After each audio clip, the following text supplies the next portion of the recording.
We're gonna start with a wet on wet wash, which means we're gonna wet parts of the bird with clean water, and then we're gonna put little parts of colors in and let the watercolor paint just kind of move around the paper the way, however it wants. I'm gonna start by, let's see what colors we wanna use first. We might use a little brown, so I'm gonna put a couple of drops of water on the brown. And then I'm gonna wash my brush really well after each one of these.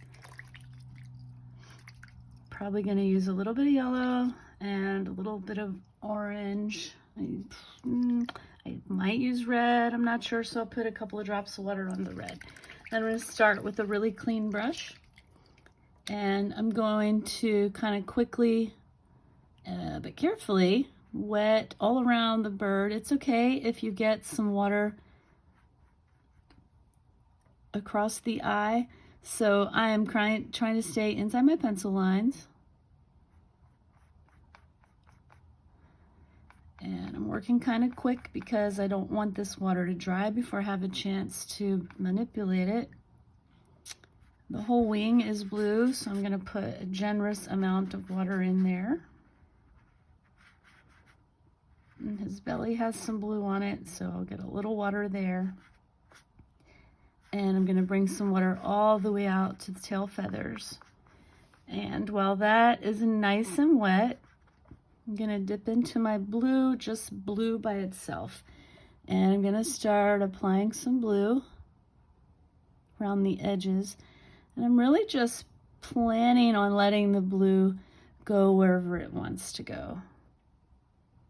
It's one of the fun things about doing watercolor. I am trying to stay inside my lines, my pencil lines. And the idea here is I just want to create a base coat of blue so that I can go back and add some details to it later. So I'm going to have some blue along the feathers.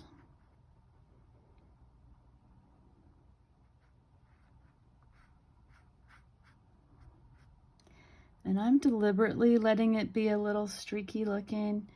I want the paint to have some freedom to go wherever it wants to go.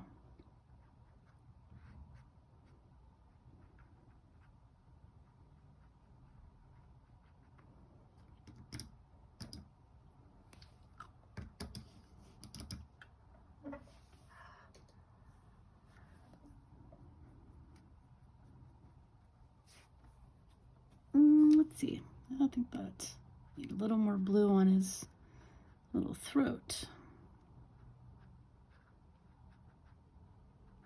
All right, I'm gonna wash my brush out really well, and I'm gonna be pretty careful and put a little water on his breast, but I'm trying not to let this water touch the blue very much. And I'm just gonna put a little bit of yellow there. Just barely even a dot, just a dot. Just to get some color there. And I'm gonna, of course, come back and make that a little bit more of the reddish brown that you see in the picture. But we're gonna give that a chance to dry. He also has some yellow inside his mouth, so I can go ahead and put just a little dot of that. Give that a chance to be like a bottom layer. Let that dry. His legs are black. I don't really see yellow anywhere else. So now I'm gonna pause and let this dry completely.